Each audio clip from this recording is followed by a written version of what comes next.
Monday Morning Marriage Minute. Remember, if you have questions, you can send them to 1minutemarriage@gmail.com. This morning question comes from a young woman named Janelle. I'm just going to call her Janelle. It's got a J, a Y, and an L at the end of the name. Sorry if I massacred your name, but I'm probably just safe to go with Janelle. Anyway, she's got a great question that I've actually seen even in my own marriage. And she basically said that her and her husband are at a point now where just everything becomes a big deal. Like they're just kind of chippy and ticky-tacky about everything. You know, the TV's too loud. I don't like the way you drive. How come you're 5 minutes late? Why did you put your shoes there?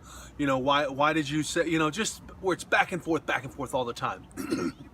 And she said she kind of said it humorously. It's just kind of funny now because no matter what each one of us does, it just kind of bugs the other person.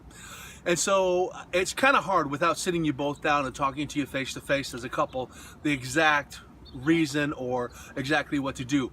But one of the things that I found in a lot of couples is this thing called emotion emission. Now this is something I travel and speak on, and it's about a 3-hour presentation. I can't do justice, but the understanding is this, that your emotions are kind of the governor that control all of your other emotions, spiritual, mental, social, physical.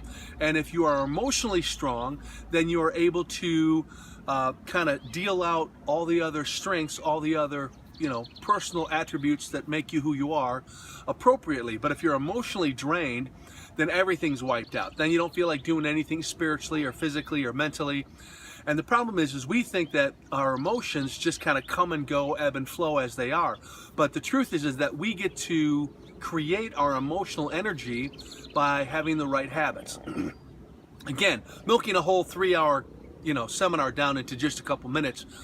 For me personally, I know that to take care of myself emotionally, there are things I have to invest in my life every day. Number one, I have to read something just on my own, have some type of input, play my guitar, work out.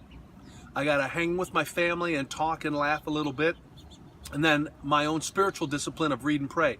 If I can do those 5 things every day consistently, and not hours for each one, just a few minutes of each one, then that keeps me emotionally stored up and gives me that level of energy emotionally, where then I deal with all the other arenas in my life with much more effectiveness. I'm not as chippy, I'm not as short, but if I'm not taking care of myself emotionally, the problem is that then all of a sudden, I do get chippy, I do get short, everything is an issue.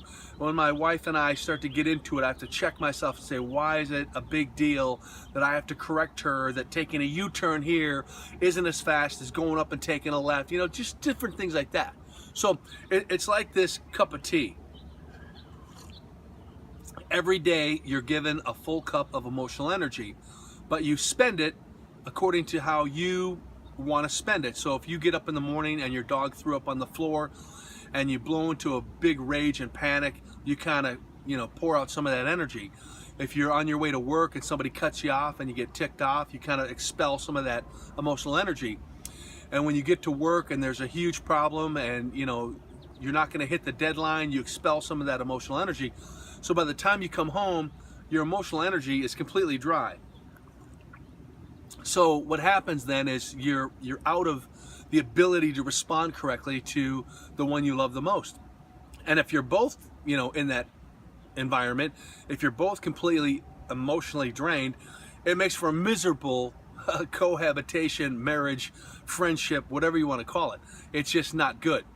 So that's why you got to take care of yourself emotionally. That's where you and your partner sit down and say, what are things you need to do to help strengthen yourself emotionally? What are the things I need to do to strengthen myself emotionally? Some people simply need more time alone. That's my wife. I'm the opposite. I need more time with people, hang out. That energizes me.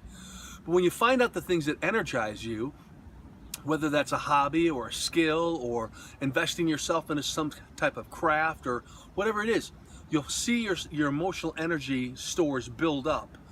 And then you learn how to, measure those out throughout the day, where the dog vomiting isn't as big of a deal and the deadline at work that wasn't made isn't as big of a deal. You learn to reserve that emotional energy, so when you get home with your spouse or on the weekends, you have an excess in order to deal with one another.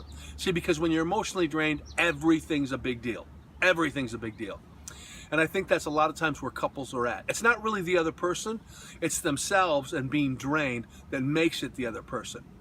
Hope that makes sense, Janelle. And again, there's a lot of great things on the internet about emotional energy. Make sure you check it out.